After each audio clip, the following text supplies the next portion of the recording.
اب میں آپ کو ایک حدیث سنانے چلا ہوں جس میں ایک عجیب نقشہ سامنے آتا ہے کہ یہ مہدی جب ظاہر ہوں گے تو کس طور سے ظاہر ہوں گے، ان کے ظہور کی کیفیت کیا ہوگی، کیف یظہر۔ یہ روایت ہے حضرت ام سلمہ سے رضی اللہ تعالی عنہا، حضور کی زوجہ محترمہ ہیں، فرماتی ہیں ام سلمہ عن النبی صلی اللہ علیہ وسلم قال یکون اختلاف عند موت خلیفۃ، موت خلیفۃ، حضور نے فرمایا ایک خلیفہ کی موت پر اختلاف واقع ہو جائے گا، خانہ جنگی ہو جائے گی، فیخرج رجل من اہل المدینہ حاربا الی مکہ، پھر مدینے کے لوگوں میں سے ایک شخص نکلے گا، بھاگے گا اور جا کر پناہ لے گا اور چھپ جائے گا مکے میں، فیاتیہ ناس من اہل مکہ، پھر اس کے پاس آئیں گے اہل مکہ، مکہ کے لوگ، فیخرجونہ، اور اسے نکالیں گے، جہاں وہ چھپے ہوئے ہوں گے وہاں سے نکالیں گے، وہو کارہ، اور وہ بالکل اس کو پسند نہیں کر رہے ہوں گے، نہ وہ خواہش مند ہوں گے کہ ان کو ہاتھ پر بیعت کی جائے، نہ وہ یہ چاہیں گے کہ وہ میدان میں آئیں اور ان کو جو ہے اپنا لیڈر مانا جائے، وہو کارہ، فیبایعونہ بین الرکن والمقام، لیکن لوگ جو ہے پھر اصرار کے ساتھ ان کے ہاتھ پر بیعت کریں گے رکن اور مقام کے درمیان۔ رکن وہ کونا ہے خانہ کعبہ کا جس میں حجر اسود لگا ہوا ہے، اور مقام ابراہیم جو ہے، ان دونوں کے مابین جو یہ علاقہ ہے یہاں پر وہ بیعت ہو۔ وَيُبْعَثُ إِلَيْهِ بَعْثٌ مِنَ الشَّامِ، ان کے خلاف ایک لشکر بھیجا جائے گا شام سے۔ نہیں کہا جا سکتا کہ باسی حکومت اس وقت کی جو ہے اس کی طرف سے کوئی مسئلہ اس طرح کا اٹھ کھڑا ہو، اس لیے کہ ابھی تو بہرحال باسی حکومت وہاں ہے۔ فَيُخْسَفُ بِهِمْ بِالْبَيْضَاءِ بَيْنَ مَكَّةَ وَالْمَدِينَةِ، لیکن اللہ تعالیٰ اس لشکر کو مکے اور مدینے کے درمیان وادی بیضاء میں دھسا دے گا زمین کے اندر، پورے کے پورے لشکر کو۔ فَإِذَا رَأَى النَّاسُ ذَلِكَ، جب لوگ یہ دیکھیں گے کہ اتنی بڑی نشانی ظاہر ہو گئی، أَتَاهُ أَبْدَالُ الشَّامِ وَعَصَائِبٌ مِنَ الْعِرَاقِ فَيُبَايِعُونَهُ، اب شام سے سارے کے سارے جو اولیاء اللہ ہیں وہ بھی آئیں گے، اور عراق سے جوق در جوق لوگ آئیں گے اور ان سے بیعت کریں گے۔ وَيَعْمَلُ فِي النَّاسِ بِسُنَّةِ نَبِيِّهِمْ، پھر وہ عمل کریں گے لوگوں کے مابین، حکومت کریں گے اپنے نبی کی سنت کے مطابق۔ وَيُلْقِي الْإِسْلَامُ بِجَرَانِهِ، اور اسلام اپنی گردن زمین پر ٹکا دے گا۔ وَالْأَرْضِ، فی الارض، زمین میں۔ فَيَلْبَسُ 7 سنین، پھر وہ 7 برس تک حکمران رہیں گے۔ ثم یتوفا، پھر ان کا انتقال ہوگا۔ ویصلی علیہ المسلمون، اور مسلمان ان پر نماز پڑھیں گے۔ یہ جو میں نے آپ کے سامنے نقشہ کھینچا ہے، اس سے اب میں ایک نتیجہ نکالتا ہوں، اسے بھی میرا گمان کہیے، اختلاف بھی کر سکتے ہیں آپ، اگر اس کو وزنی سمجھے تو قبول بھی کر سکتے ہیں۔ وہ یہ ہے کہ میرے نزدیک ان کے ظہور کا وقت قریب، اور اس کی تھوڑی سی بعد میں مجھے معلوم ہوا کہ جین ڈکسن غالباً نام ہے امریکن اس کا، جس نے یہ پیشن کوئی خبر دی تھی کہ 1962 میں عالم عرب میں ایک بچہ پیدا ہوا ہے کہ جو وہاں کا نقشہ بدل کر رکھتے ہیں۔ یہ جین ڈکسن کی غالباً پیشن گوئی ہے۔ بہرحال مجھے اس کی پیشن گوئی سے کوئی دلچسپی نہیں ہے، میں تو جو احوال دیکھ رہا ہوں، یعنی اسرائیل کا قائم ہو جانا، اور اس کے بعد اب یروشلم کا مسلمانوں کے ہاتھوں سے نکل جانا، اور اب گویا کہ وہ الملحمۃ العظمیٰ جو ہے تلی کھڑی ہے، کسی بھی وقت جو ہے یہ جو ہے وہ لاوا پھٹ سکتا ہے، آتش فشاں پھٹ سکتا ہے۔ تو یہ تمام حالات ایسے ہیں کہ جن کی وجہ سے میں سمجھتا ہوں کہ ایک تو جو قرآن مجید کے اشارات میں نے آپ کو بتائے، 14 صدیاں، 14 دن میں چاند کا پورا ہونا، والقمر اذا اتسق، 14 دن میں 14ویں کا چاند۔ اسی طرح اب یہ 14 صدیوں کے بعد یہ صدی جو 15ویں صدی ہے، یہ در حقیقت ظہور امام مہدی کی صدی، اور یہ ہے آغاز وحی سے قبل کا، کیونکہ حضور کی زندگی میں یہ جو دن آئے تھے 25 برس کی عمر سے لے کے 40 برس کی عمر تک، 25 برس کی عمر تک کی آپ کی زندگی بڑی مشقت کی زندگی رہی، بڑی محنت کی زندگی رہی، افلاس کی زندگی، تنگ دستی کی زندگی۔ عین بچپن میں آپ بھیڑے بکریاں چراتے ہیں، علی قرامید، چند ٹکوں کے عوض، یہ حضور کے اپنے الفاظ، میں چند ٹکوں کے معاوضے میں اب بھیڑے بکریاں چراتا ہوں۔ پھر آپ ذرا بڑے وہ اس لیے کہ ابو طالب جو ہے وہ بہت ہی مفلس انسان تھے، سرپرستی تو وہ کر رہے تھے، لیکن واقعہ یہ ہے کہ پرورش کی ہے محمد رسول اللہ نے خاندان ابو طالب، اپنی مزدوری سے، اپنی محنت سے، اپنی مشقت سے۔ پھر آپ نے تجارت کرنی شروع کی ملازمت کی شکل میں، تو یہ سخت دن تھے۔ وَوَجَدَكَ عَائِلًا فَأَغْنَىٰ، پایا اللہ نے آپ کو کیا تنگ دست ہیں، تو اللہ نے غنی کر دیا۔ غنی کس طور سے کیا؟ حضرت خدیجہ سے شادی ہوئی 25 برس کی عمر میں، جو عرب کی متمول ترین خاتون، ان کی اپنی فرمائش پر انتہائی محبت کرنے والی۔ تو واقعہ میں آپ کو سنا رہا تھا کہ اس زمانے میں یہ 25 برس سے لے کر اور 40 برس کی عمر شریف کے مابین کبھی یہ واقعہ پیش آیا کہ حضور ایک دفعہ کہیں نکل گئے مکے سے باہر، مختلف وادیاں ہیں، پہاڑ ہیں، پہاڑوں کے مابین وادیاں، ایک وادی میں آپ نے دیکھا وہ قبیلہ آ کر پڑاؤ ڈالے ہوئے، انتہائی مفلوق الحال، بھوک کی وجہ سے جسم سوکھ کر کانٹے ہوئے، تن پر کپڑے نہیں، حالت دیکھ کر آپ آئے انتہائی ملول اور غمگین ہو کر، گھر میں آ کر چادر لے کر لیٹ گئے۔ اب پوچھا حضرت خدیجہ نے کیا بات ہے، کیا بات؟ آپ نے فرمایا میں گیا تھا باہر، فلاں وادی میں دیکھا فلاں گھاٹی قبیلہ ہے، پڑاؤ ڈالے ہوئے ہیں اور یہ حال۔ حضرت خدیجہ اور فرمانے لگے کہ میرے پاس دولت نہیں ہے کہ میں ان کے لیے مدد کر سکوں۔ سرمایہ تو حضرت خدیجہ کا تھا، آپ کی اپنی ذاتی دولت نہیں۔ اس پر حضرت خدیجہ نے فرمایا اچھا آپ جائیے اور بڑے بڑے قریش کے چند سرداروں کے نام لیے کہ ان کو بلا لائیں۔ حضور گئے، وہ سب آ گئے۔ اتنی دیر میں اتنا بڑا ڈھیر اشرفیوں کا حضرت خدیجہ نے لگا دیا کہ جب حضور آ کر بیٹھے تو اس کے پیچھے چھپ گئے، اور پھر کہا ان سرداران قریش سے مخاطب ہو کر آپ سب لوگ گواہ ہیں میں نے یہ ساری دولت محمد کے حوالے کی، وہ جیسے چاہیں اسے خرچ۔ تو ایسی بیوی جس نے ساتھ کیا، میں اگر اس موضوع پر چونکہ میرے کچھ خاص احساسات ہیں اس میں وہ بیان کروں گا تو پھر بہت وقت نکل جائے گا کہ حضرت خدیجہ رضی اللہ تعالیٰ عنہ کا کیا مقام تھا جسے ہم میں سے اکثر نہیں جانتے۔ ہمارے ہاں تو جیسے ہے گرفتار ابو بکر و علی ہوشیار باش، یا ابو بکر کی فضیلت رضی اللہ تعالیٰ عنہ اہل سنت کے نزدیک یا اہل تشیع کے حضرت علی کی فضیلت اسی میں ہے، گرفتار ہے، اسی میں جھگڑا ہے۔ اسی طرح عائشہ اور فاطمہ کا جھگڑا ہے۔ ایک گروہ ہے کہ جو حضرت عائشہ رضی اللہ تعالیٰ عنہ کو بہت بلند کرتا ہے، اونچا رکھتا ہے، دوسرا گروہ ہے حضرت فاطمہ رضی اللہ تعالیٰ عنہ۔ لیکن یہ کہ حضرت خدیجہ الکبریٰ کا ذکر نہیں ملا، بہت کم ہے۔ بلکہ میں نے جب ابھی شاید 2-3 سال ہوئے جب میں گیا تھا ایران، اور وہاں کے اچھے مشاہدات میں سے تہران کے ایک یہ بھی تھا کہ انہوں نے خالص خواتین کی یونیورسٹی قائم کی، اس کا نام رکھا جامعۃ الزہراء، حضرت فاطمہ رضی اللہ تعالی عنہا کے نام پر انہوں نے یونیورسٹی قائم کی۔ تو جب ایک ملاقات میں ان کا وہ ٹاپ کا سٹاف وغیرہ جمع تھا یونیورسٹی کا، میں نے کہا کاش آپ نے اس کا نام جامعۃ الخدیجۃ الکبریٰ رکھا ہو، چونکہ میں نے کہا دیکھیے یہ سنیوں اور شیعوں کے مابین مدرسۃ العائشہ للبنات، یعنی جو بھی کوئی رکھے گا یہاں پہ مدرسہ بنائے گا سنیوں میں سے، خاص طور پر اہل حدیث جنہیں عرف عام پہ وہابی کہتے ہیں، وہ حضرت عائشہ کے نام پر مدرسہ بنائے گا، بچیوں کے لیے مدرسہ حضرت عائشہ کے نام، شیعہ ہوں گے تو حضرت فاطمہ زہرا کے نام۔ لیکن حضرت فاطمہ کی والدہ حضرت خدیجہ جو صدیقۃ الکبریٰ ہے، ان کے نام کے ساتھ کبریٰ اس لیے جمع ہوا ہے، صدیق اکبر، الصدیق الاکبر ہے حضرت ابو بکر رضی اللہ تعالیٰ عنہ، الصدیقۃ الکبریٰ، جیسے حضرت مریم کے بارے میں آتا ہے قرآن میں کان امہ صدیقہ، اس امت کی الصدیقۃ الکبریٰ حضرت خدیجہ رضی اللہ تعالیٰ عنہ۔ اور ایک بات راز کی ہے جو میں کہہ رہا ہوں، عام طور پر عام خطابات میں یہ باتیں نہیں کی، مجھے تو محسوس ایسا ہوتا ہے کہ اللہ تعالیٰ نے حضرت خدیجہ کی ذات میں حضور کو صرف بیوی کی وفاداری اور وفا شعاری اور محبت نہیں دی، والدہ کی شفقت۔ حضور محروم ہوئے بہت ارلی عمر میں، والد کو تو دیکھا ہی نہیں، والدہ کی شفقت سے بھی بہت اندر۔ عمر کا فرق اتنا تھا 25 اور 40 نہ کیجیے۔ اور آپ کو معلوم ہے میری نانی میرے بڑے ماموں سے 13 برس بڑی تھی، 13 برس میں ان کی ولادت ہو گئی تھی، اور عرب کا معاملہ تو اور گرم ماحول کا تھا، تو کیا 15 برس کی عمر میں حضرت خدیجہ کی اولاد نہیں ہو سکتی تھی؟ اگر وہ ہوتی تو کیا وہ حضرت عمر حضور کی ہم عمر نہ ہوتی؟ اس حوالے سے چنانچہ ایک واقعہ میں آپ کو اور سناتا ہوں۔ ایک مرتبہ حضور صلی اللہ علیہ وسلم اسی طرح جو بھی نیا تجربہ تھا عالم ملکیت اور عالم بشریت کے درمیان اتصال کا، اور جس کی وجہ سے ایک خوف کسی کیفیت، ایک تشویش کا سا انداز، تو حضرت خدیجہ نے ایک مرتبہ یہ کہا کہ اچھا اب جب وہ آئے وہ فرشتہ ہے یا کیا ہے، وہ بدروح ہے یا کوئی واقعتاً فرشتہ ہے، جب بھی وہ آپ کو نظر آئے تو مجھے بتائیے۔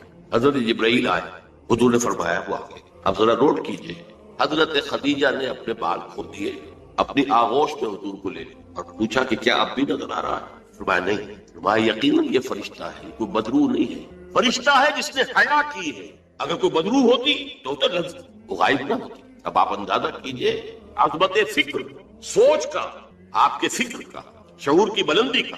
بہرحال سن 10 نبوی کا تذکرہ کر رہا تھا، حضرت خدیجہ کا انتقال، ابو طالب کا انتقال، جو ایک پروٹیکشن، ٹرائبل زندگی میں پروٹیکشن، جیسے کہ آج ہی میں پڑھ رہا تھا کہ جو بھی پہلا ایک معاہدہ اوس اور خزرج کے درمیان جو مسلمانوں نے یثرب کا اور پھر مہاجرین کو ساتھ شامل کر کے حضور نے کروایا تھا، اس میں یہ شرط بھی تھی کہ اگر کوئی ایک مسلمان بھی کسی کو پناہ دے دے گا تو وہ سب کی طرف سے شمار۔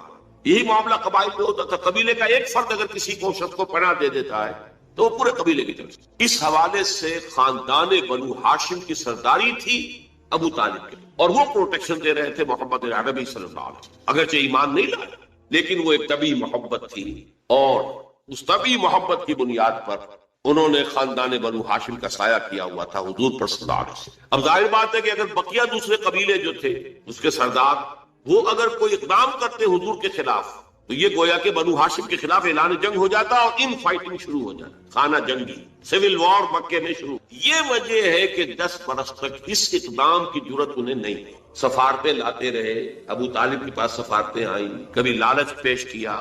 آپ ان سے کہیے اگر انہیں دولت چاہیے تو ضرور سیم و زر کے ہم انبار لگا دیں کہ تک، انہیں کوئی سیادت چاہیے تو ہم انہیں اپنا بادشاہ ماننے کو تیار ہے، اگرچہ ہمارا کوئی مزاج نہیں ہے کسی بادشاہ کو ماننے کا، ان کو ماننے کا. اور اگر کہیں شادی کرنا چاہیں تو اشارہ کرتے ہیں قریش کے جس بڑے سے بڑے گھرانے میں کہیں گے آپ ان کی شادی کر دیں. یہ بھی تھی آفر. جب حضور نے فرمایا تھا کہ چچا جان چاہے یہ میرے داہنے ہاتھ پر سورج اور بائیں پر چاند رکھتے تب بھی میں اپنے اس دعوت سے باز نہیں. ان کا مطالبہ یہ تھا کہ یہ دعوت ختم کرو، ہمارے معبودوں کو برا نہ کریں. جس کے ضمن میں پھر آخری جبکہ ابو طالب بستر مرگ پر تھے اس وقت جو آخری سفارت آئی ہے، اور انہوں نے آخری چیلنج کیا کہ ابو طالب اب بھی اگر تم باز نہیں آتے تو پھر ٹھیک ہے، ہمارا الٹیمیٹم ہے، آؤ میدان میں مقابلہ یا روک لو اپنے بھتیجے.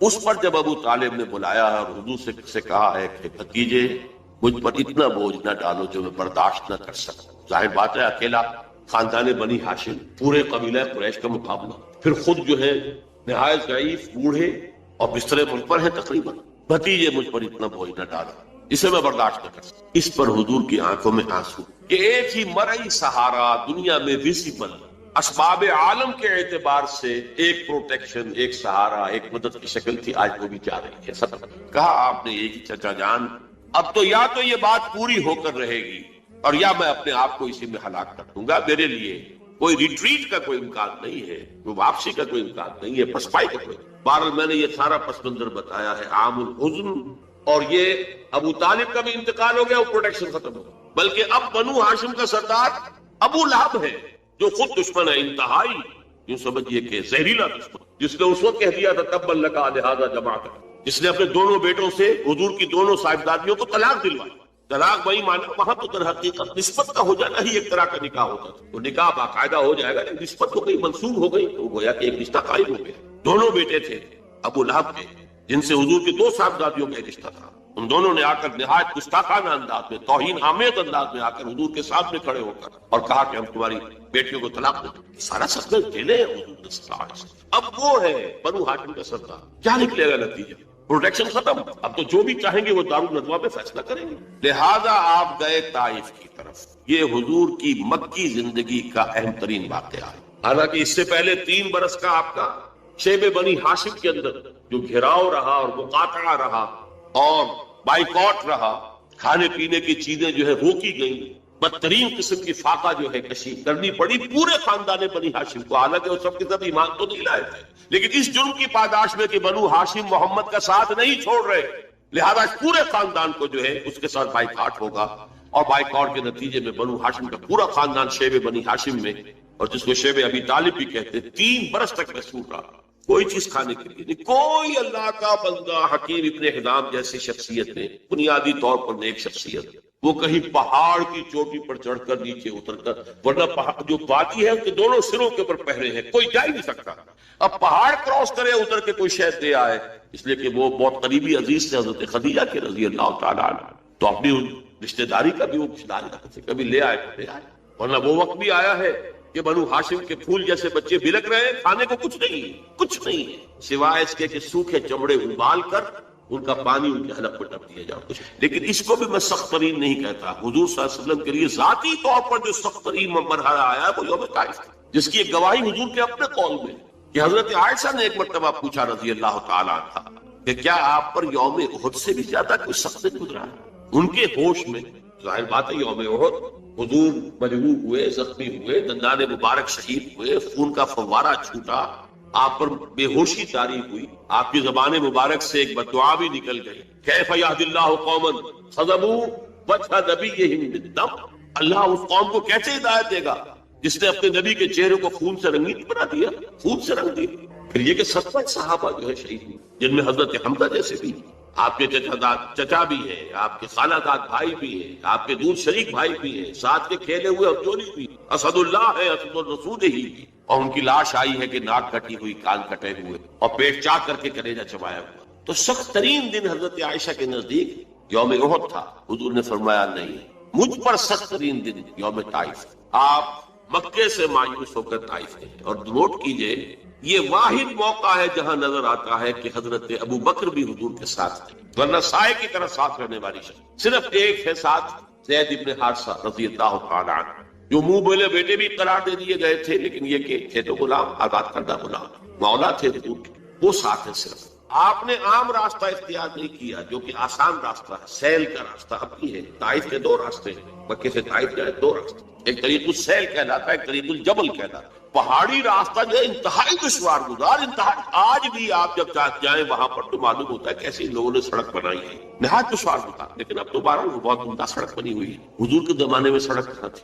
کس سختی کو جھیل کر اس طریق الجبل کو آپ نے اختیار کیا، اس لیے کہ عام آمد و رفت کا راستہ جہاں تھا وہاں تو خطرہ تھا کہ فوراً حملہ ہو جائے، کیونکہ غالباً دارالندوا میں یہ فیصلہ ہو چکا کہ اب قتل کر دو محمد کو، ختم ہوا، ابو طالب گیا، اب کوئی ہمیں اندیشہ نہیں ہے کہ کوئی ان فائٹنگ ہو جائے گی، کوئی جو ہے سول وار ہو جائے گی قریش میں، لہٰذا اس لیے آپ ایوائڈ کر رہے ہیں اس راستے کو جس پر آمد و رفت عام ہے۔ وہ دشوار گزار راستے سے ہو کر طائف پہنچے، وہاں کے 3 سرداروں کے پاس جا کر اپنی دعوت پیش کی، اس امید میں کہ اگر ان میں سے کوئی ایک بھی دعوت قبول کر لے، مجھ پر ایمان لے آئے تو میں یہاں منتقل ہو جاؤں، یہ میرا دارالہجرت بنے۔ حکمت خداوندی میں، مشیت عزتی میں یہ معاملہ جو ہے، یہ شرف پہلے سے طے تھا یثرب کے لیے، لیکن حضور کی اپنی غور و فکر، سوچ بچار، اس کے حوالے سے آپ طائف پہنچے۔ تینوں نے جو جواب دیے ہیں کلیجے سے پار ہونے والے جوابات، ایک جگہ فوراً جب روانہ ہو جاؤ یہاں، اس لیے کہ ہو سکتا ہے تم سچے ہو، واقعی رسول ہو، تو میں نے کوئی توہین کر دی تو میں مارا جاؤں گا، اور ہو سکتا ہے تم جھوٹے ہو۔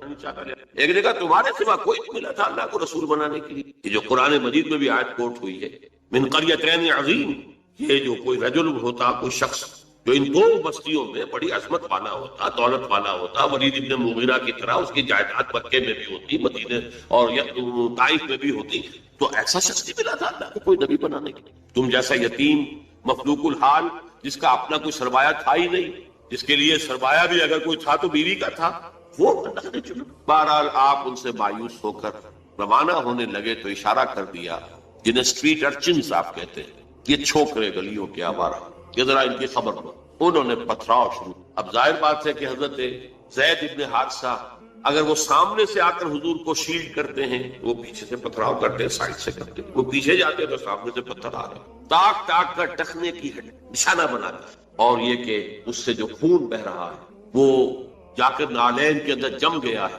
وہاں سے پھر ذرا آپ نکلے، ایک جگہ ٹھہرے، زیادہ تفصیل میں نہیں میں جا رہا، لیکن خاص طور پر یہ نوٹ کرا دینا چاہتا ہوں کہ حضور کی زبان مبارک پر فریاد آ گئی، اللہم الیک اشکو ضعف قوتی وقلت حیلتی وہوانی علی الناس، اے اللہ تیری ہی جناب میں فریاد کرتا ہوں اپنی قوت کی کمی کا، اپنے وسائل کی کمی، اور لوگوں کے سامنے جو رسوائی ہو رہی ہے، رسوائی، یہ رسوائی مکے میں نہیں ہوئی تھی کبھی، یہ پتھراؤ مکے میں نہیں ہوا تھا کبھی۔ اللہم الیک اشکو ضعف قوتی وقلت حیلتی وہوانی علی الناس، الی من تکلنی، اے اللہ مجھے کس کے حوالے کر دیا، الی بعید یتجہمنی اور الی عدو ملکت امری، کیا وہ دور دراز کے لوگ جن کا مجھ سے کوئی تعلق ہی نہیں ہے، ان کو مجھ پر حملہ کرنے کے لیے کھلی چھوٹ دے دی، اور کیا دشمن کے حوالے مجھے کر دیا کہ جو چاہے کر دیا، یہ فریاد ہے۔ لیکن اس کے بعد وہ مقام عبدیت غالب آ، یہ جو 2 نسبتیں ہیں محمد رسول اللہ کی، عبدہ و رسول، مقام عبدیت کا تقاضا،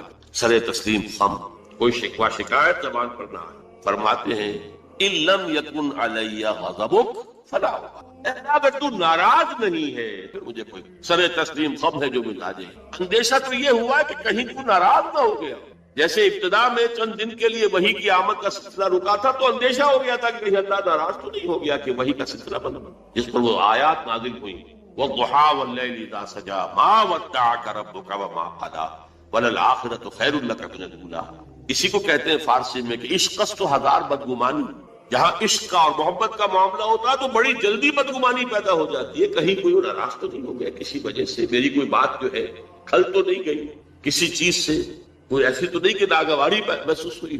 تو ان لم یکن علی غضب فلا ابالی، اگر غضب نہیں ہے تیرا، ناراض نہیں ہے، تو پھر مجھے کوئی پرواہ نہیں۔ اعوذ بنور وجهک الذی اشرقت له الظلمات، میں تیرے چہرے انور کی اس ضیاء اور نور کی پناہ میں آتا ہوں کہ جس سے تمام اندھیارے جو ہے وہ دور ہو جائے۔ بہرحال وہاں سے جب واپس آئے ہیں تو نوٹ کیجئے ٹرننگ پوائنٹ ہے یہ، اس لیے کہ یوم طائف ایک اعتبار سے کلائمیکس ہے، ذاتی اعتبار سے محمد الرسول اللہ صلی اللہ علیہ وسلم پر ابتلاء اور آزمائش اور امتحان اور سختی کا نقطۂ عروج، کلائمیکس۔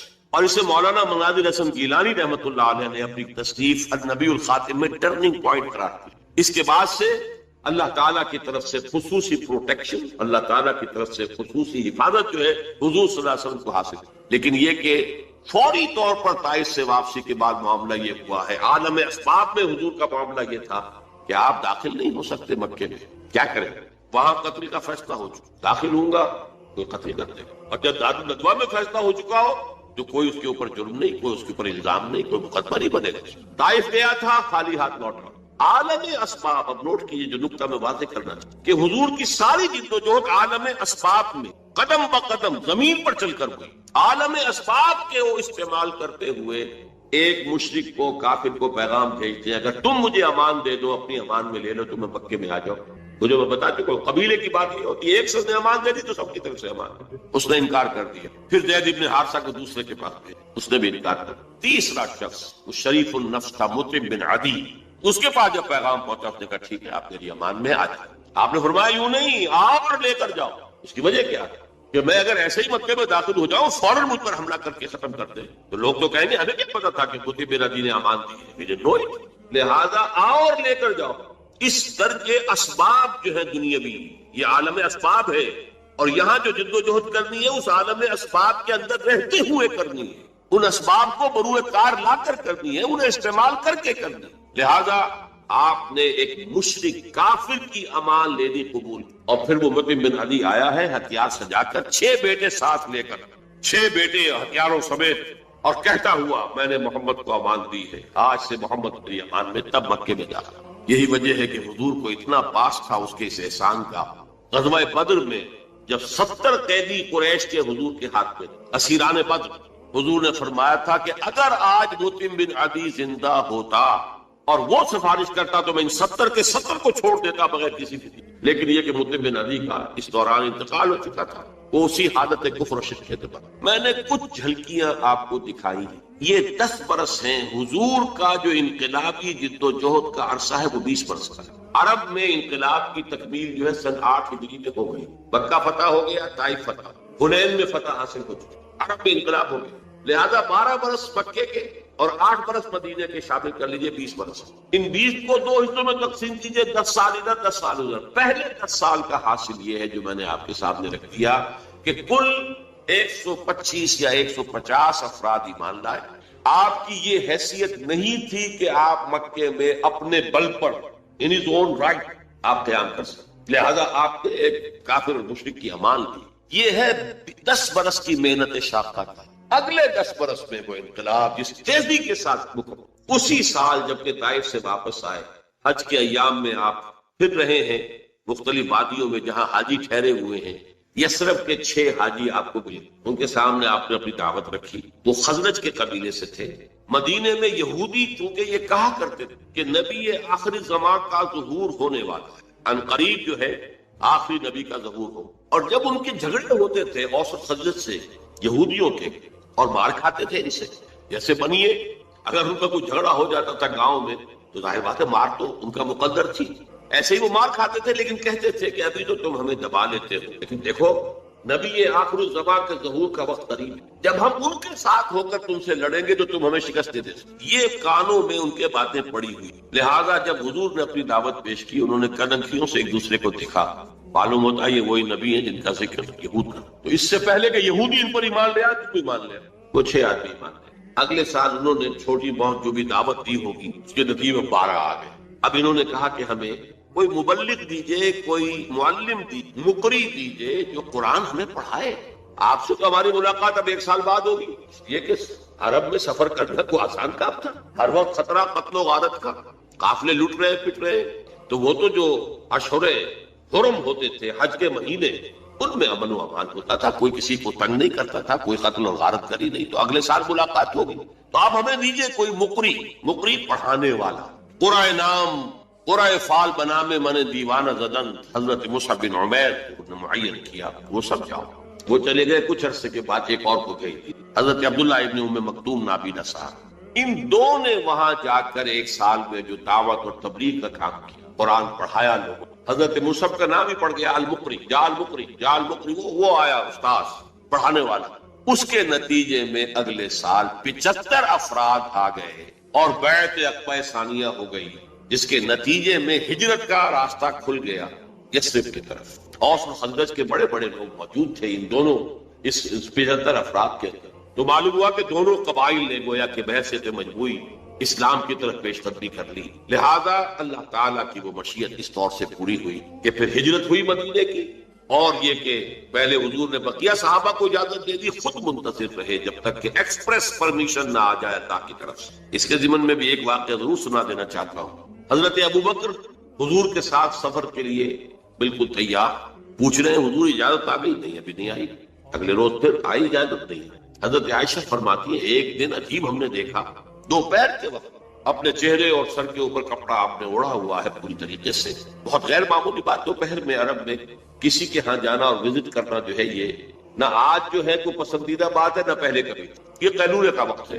حضرت عائشہ کہتی ہے ہم حیران ہوئے کہ حضور چلے آ رہے۔ اب آ کر آپ نے پہلی بات یہ فرمائی کہ ابوبکر اجازت آ گئی۔ حضرت ابوبکر بہت خوش ہوئے، انہوں نے اپنے طور پر 2 اونٹنیاں تیار کی ہوئی تھی، کھلا پلا کے خوب فروا بوٹا کیا ہوا تھا تاکہ تیز دوڑے اور سفر ہجرت میں وہ اونٹنیاں کام آئیں، ایک اپنے لیے ایک حضور کے لیے صلی اللہ علیہ وسلم۔ تو انہوں نے خوشی کے انداز میں کہ اب شاباش ملے گی کہ تم نے واقعتاً تیاری کی، اہتمام کیا، تو عرض کیا کہ حضور میں نے یہ 2 اونٹنیاں تیار کر رکھی، ذرا سا توقع فرمایا، ٹھیک ہے ایک میں استعمال کروں گا لیکن میں اس کی قیمت ادا کروں۔ رو پڑے حضرت ابوبکر کہ حضور مجھ سے بھی یہ مغالطہ، لیکن یہ تھی غیرت محمد رسول اللہ صلی اللہ علیہ وسلم۔ بہرحال وہ سفر ہوا اور اس کے بعد پھر آپ کی اس جد و جہد کا میرے لیے یہ ممکن نہیں ہے کہ اس پورے انقلابی عمل کو یہاں بیان کروں۔ اس مکی دور میں دعوت، تربیت اور تزکیہ، تنظیم اور صبر محض 4 چیزیں بیک وقت چلی۔ صبر محض کیا تھا کہ اس دور میں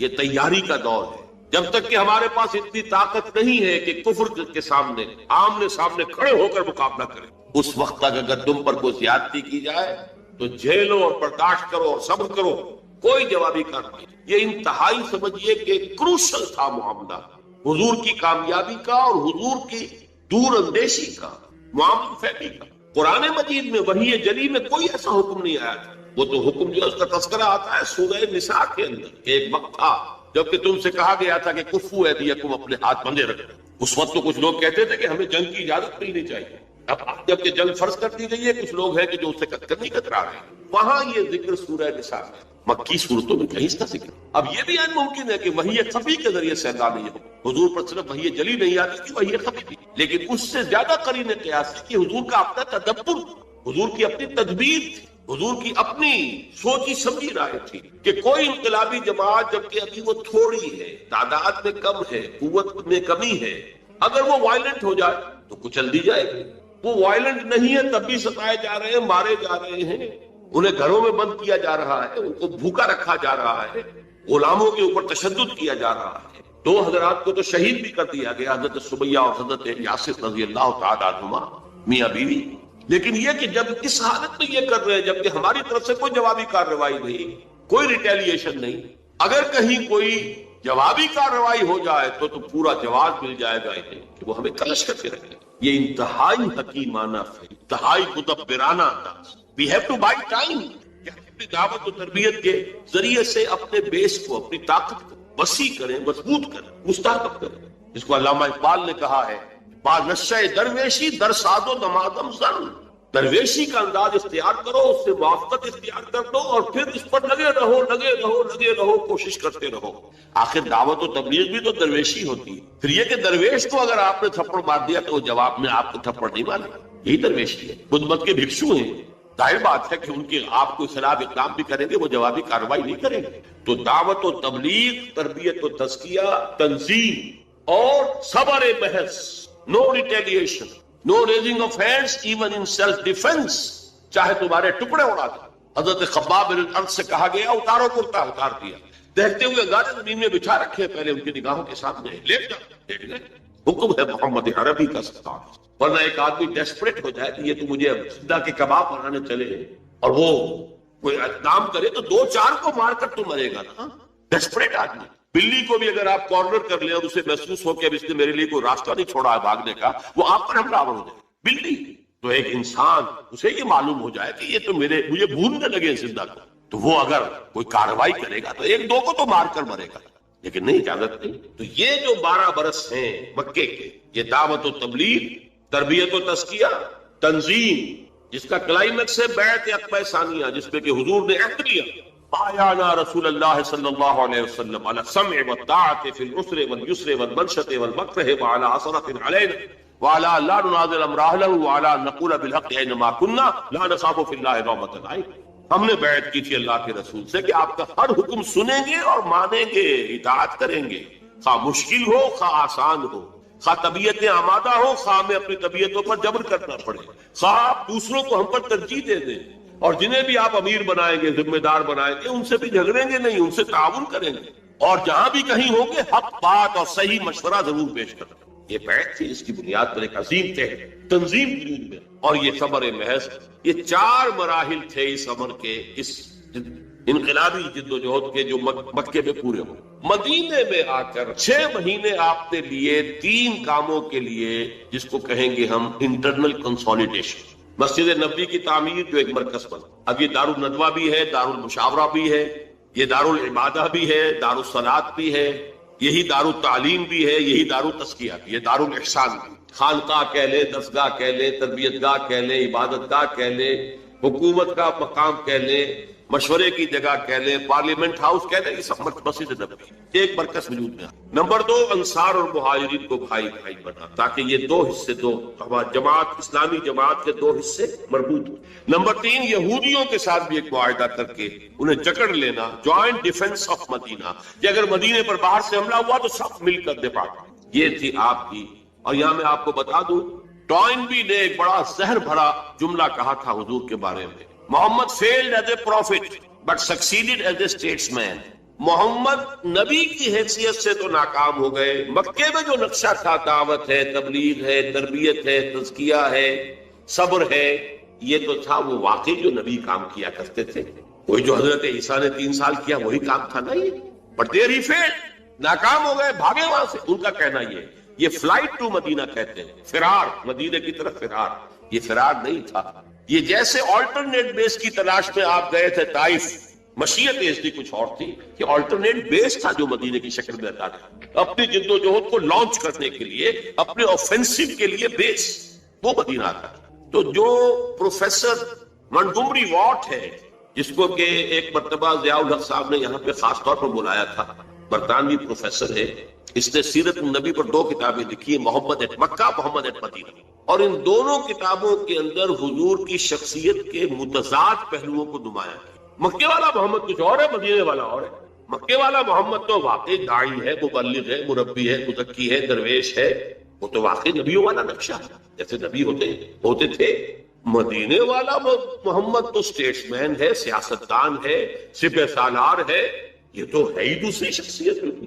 لیکن یہ کہ جو بھی اس نے شرارت کی ہے ان 2 کتابوں کو علیحدہ علیحدہ اور اس کے تضاد کو نمایاں کرنے کے لیے، اس سے قطع نظر محمد مدینہ میں اس نے حضور کے لیے مدح کے، تعریف کے جتنے سپرلیٹیوز ہیں سب جمع کر دیے، جو انگریزی زبان میں آپ کی دور اندیشی، آپ کی معاملہ فہمی، آپ کی ہر نئی صورتحال کے بارے میں صحیح اقدام کی صلاحیت، آپ کی انسان شناسی، انسان کو سمجھ لینا، اور ہر انسان سے اس کی سطح پر بات کر سکنا، ہر انسان سے اس کی صلاحیت اور استعداد کے مطابق کام لے لینا. یہ انسان شناسی اگر نہ ہو تو دنیا میں آپ کامیاب نہیں ہو سکتے. موقع شناسی، تدبر، سیاست، آپ کی اسٹیٹس مین شپ، اس کے لیے سارے سپرلیٹیوز جتنے بھی ممکن ہے وہ جمع کر دیے. اسی لیے دھوکہ کھاتا ہے مسلمان کہ یہ محمد صلی اللہ علیہ وسلم کی تعریف کر، حالانکہ وہ کنٹراسٹ دکھا رہا ہے کہ یہ ہے آپ کے اوصاف حیثیت سیاستدان اور اسٹیٹس مین کے. بحثیت نبی تو ناکام ہو گئے، مدینے سے، مکے سے بھاگ کر مدینے میں پناہ لینی پڑی. یہ زہر گھولا ہوا اس نے، لیکن میں نے اس لیے بتایا کہ واقعتاً یہ میثاق مدینہ شاہکار تھا محمد رسول اللہ کی معاملہ فہمی، دور اندیشی اور سیاست کو سمجھنے۔